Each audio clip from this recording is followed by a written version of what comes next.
So today we're talking about intellectual property. I wanted to say something in Igbo, man. I can't swear no Igbo. All right, so you actually burn the midnight candle. Yeah. Think, mentally stress yourself, come up with something, and then you make it happen. Because creativity is about bringing out something that is unique, not there. Yeah. So you make something happen. Maybe something somebody else has done. You harness it, make it innovative, make it happen. And then someone lazy out there just decides that, oh, I like this one, let me cuckoo use it. Yeah. And you know the funny thing, Luchi, when you say make it happen, that statement is simple, but it's loaded. Yes! You know why? Because it comes with disappointment.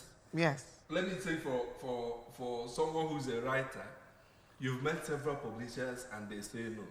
And finally, somebody took a risk on you. You're even going, it's even some of those that will say no because you sent a draft. Yeah. You will now be seeing your story there somewhere else. And you're sure that this is your story. Maybe they just change is and was. You know, I've actually had, David, let's pause this. This conversation is too deep, so let me not take it personal. You know, like, this conversation is for people in the creative industry. And then if you're wondering if you are in the creative industry, so far as you use your brain to think of something creative, whether you're in finance or you're anywhere, so far as you make an innovative creation that is you, that when we see it's you and you're the originator, then we're talking about you. It might not even be as far as that. You wrote something on Facebook, and by the next time you're seeing it on that person. David, what on Facebook? David, cross the road. David, cross the road. Please, let's introduce our guest. David, cross over. No, I just want to provide a background because I know she is a witness or okay.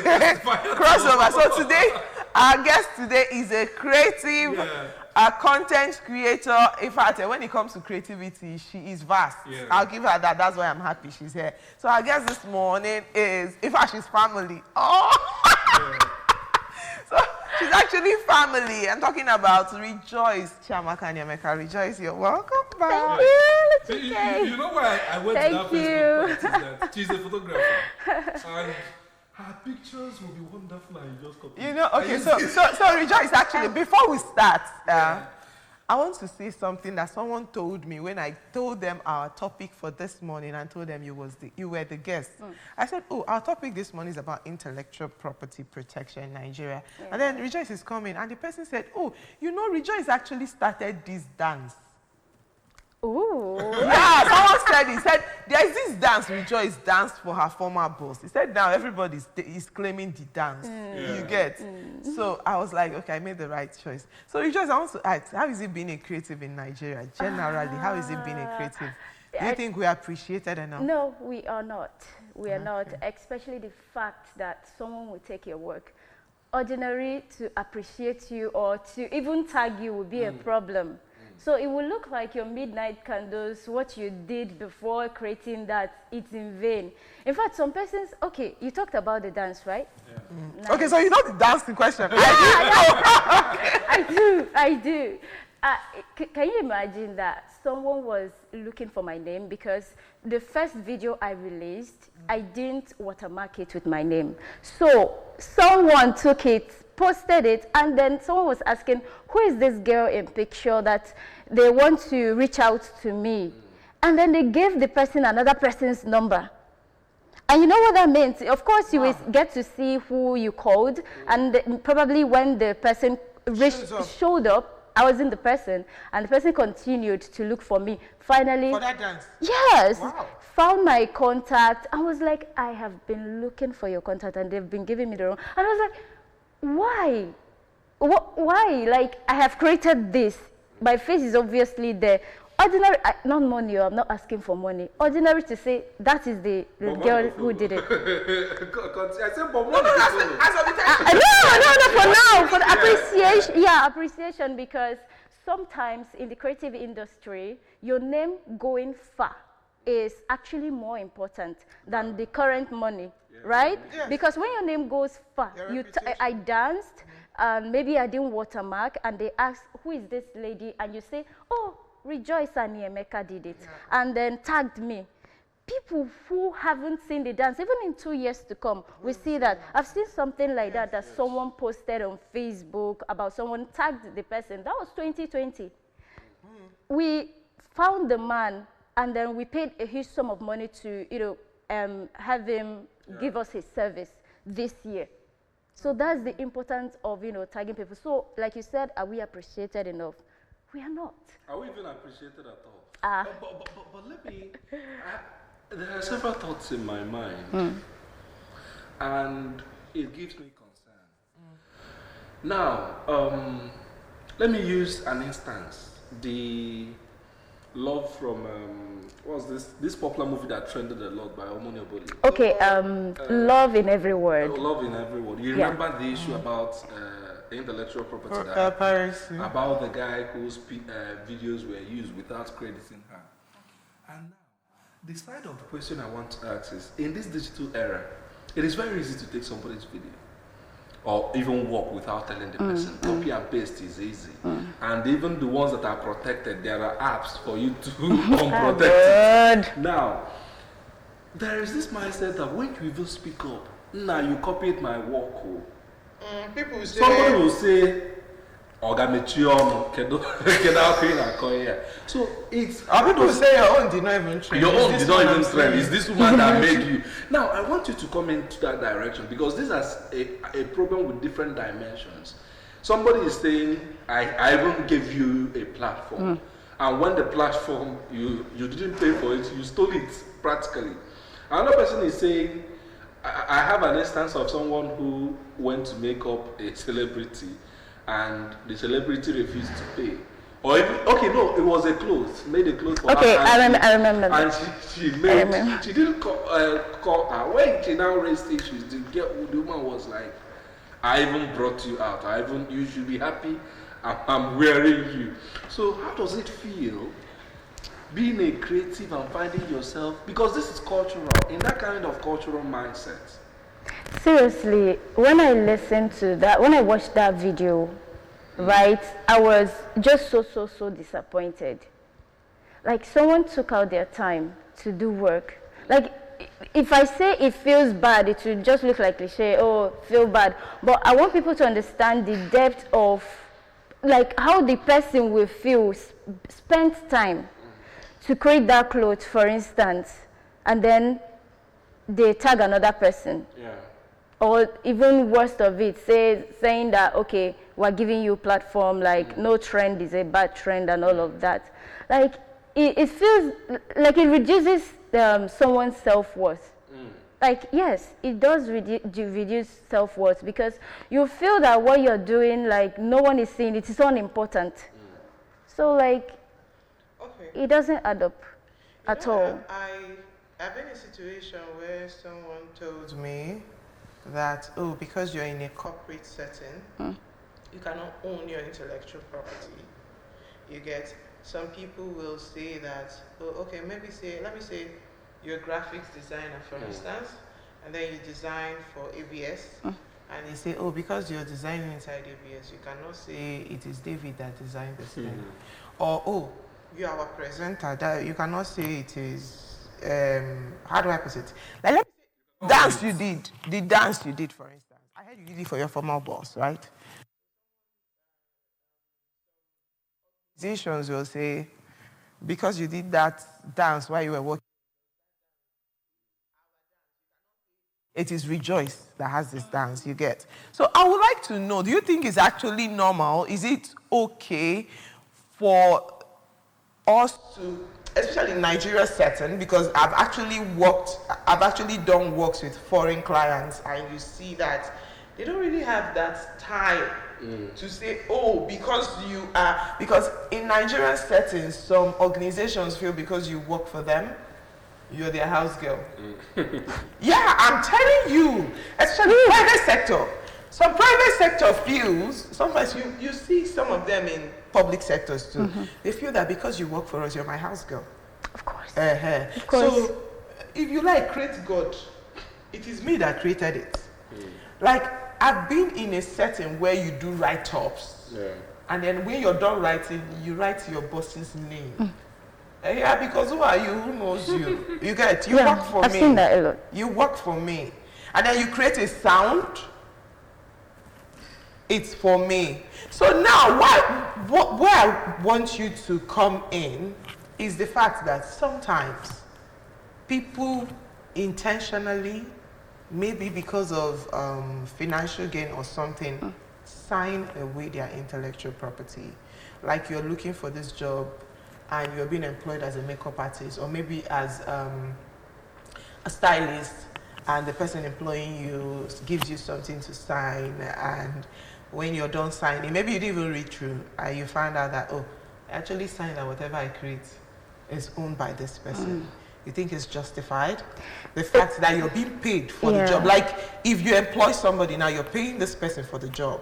The fact that you're paying for that job, are you the owner of the property? Okay, before I go to your question, I want to say this, right? People mistake humility for, like people mistake timidity for humility, right? I will say that again. People mistake timidity for humility. Now, you are a big celebrity, you're an owner of a big organization, and I come, I will, Sorry, I just want to stress, we have a lot of artists that other people wrote songs for, but they never got credit. For instance, you know this P-Square's hit song, Busybody? You know it was Waje that actually sang in it, but we never got to see Waje or hear Waje's, except when Waje now blew. She now told us that was her. So that's what I'm saying. If you have actually signed and you bought this person's service, the intellectual property, should it be yours?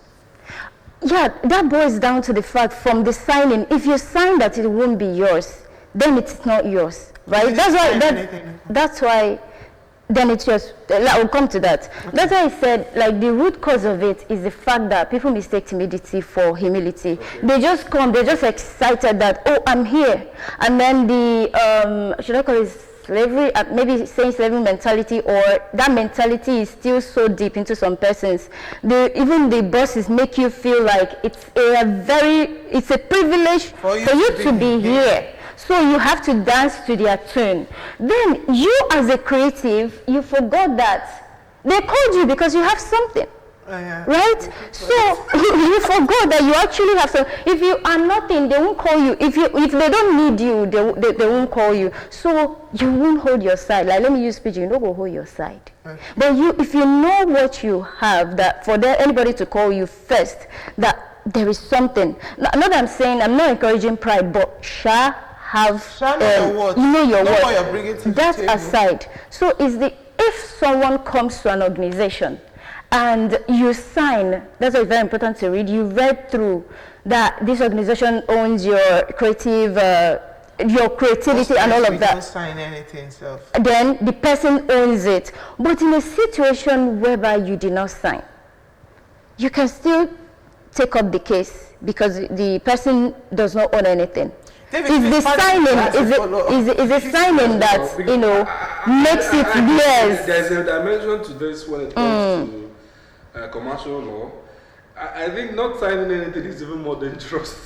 Yeah, there must be a document that you should sign.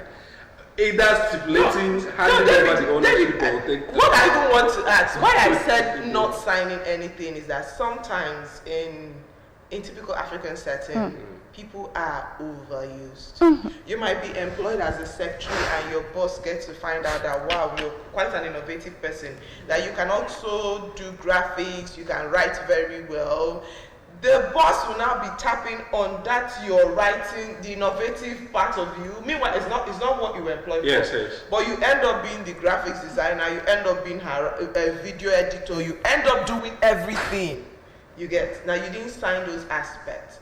Because what I'm saying this is, we have a lot of celebrities. Okay, we actually there's this issue that happened. That's why I want you to look at it. Like, as a creative, you're getting a job. And you know the job you're getting. You know that you're being employed as a secretary, an admin officer, or maybe that, it has nothing to do with. But then you enter the office and you see where you can offer your services.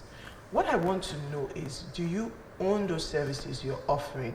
Because now in the workplace setting, they use the language of she's multitasking, he's multitasking. So as a creative now, would you advise the person that because obviously your intellectual properties are being stolen from you, you should quit the job? Or how do you think creatives can survive? Because no matter where you hide as a creative, they still get to discover that thing in you, and they still suck it out. Because I've noticed that. No matter, you see a creative in an organization, sometimes just an accountant too, but they will tell you that, oh, she's an accountant, she's also a makeup artist. So they also do this one. Because they discovered that that creative has that intellectual property, and then they use it, and they still don't give you credit, because whether you're employed for that or not, you are still an employee of the organization. So that's what I want to look at. As a creative now, how does it feel knowing that you're employed for something else, but then they're still sucking out everything in you? That is where the power of negotiation comes in, right?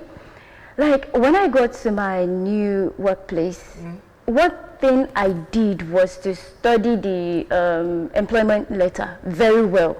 Like I kept questioning the HR. He got tired of me. I was like, this. What does it mean? Like, I don't get it. To be very sure. And there's something I've noticed in Nigerian employment letters. Yeah, it comes with the fact that they will state everything you have to do, then they will add an orders as needed. That word is big, like as needed. So that's when you get to ask questions. One thing, what will the orders needed? What does it mean? So it's because we are not asking questions, because we feel it boils down to the fact that, oh, I'm here, I got a job in Shaw. No job anyway. There is job. See, we're in digital age. If you know what you are doing, it's just a matter of little time. You'll be able to get something, even overseas. You can be, I've been here, worked for a company outside Nigeria. The contract was so, in fact, they stated it clearly. This is what you have to do, rejoice. This is what you have to do, and that. And they never overstepped their boundary. I'd create a video for them, and they will have to even ask me, especially videos that, I created myself, not their own. They will say, hi, Rejoice, please give us the right to post this. Right? Yeah, they asked me for the right to post it. And I wrote it, okay, you can post it. It has that evidence. They posted it on their YouTube channel. But Nigerians won't, and they won't ask questions. So, to the solution, what should the creative do, right? Yeah, should you leave the job? Now, I don't know if I should say what I wanted to say in my head, but you have to use your brain. When you are in a certain place, like, you have to be looking out for, look out for opportunities, so that when you, and then in your new opportunity, then wise up. Since many people have an opportunity to like wise up when they want to enter their first job, especially. So they just sign away their rights, they start, so I see that the hand, how do I say it? It change, or the quaka. Yeah, so instead of you to just changing and then, because some bosses can take it overboard, make you look like you're a bad person because you fought for your right. So instead of just soiling the good, the soul slavery good that you have done, walk away. Yes, walk away and then start afresh in a new place, knowing you're right. So kibido kisi, And I think we'll end at that point. Yeah, she said it all. That's a very powerful statement. Thank you very much, Rejoice and Emeka. We You're look forward to welcome. having you. There are different dimensions to intellectual property that we might not exhaust, but thank you for being here, because I would have wanted us to talk about the protection, especially in this digital time, but maybe another time when we'll have you. Thank you very much. Thank you, David. Thank you, Luchike. Hand angle to this whole intellectual property. Now we'll move over to our breakfast news desk for breakfast news this morning.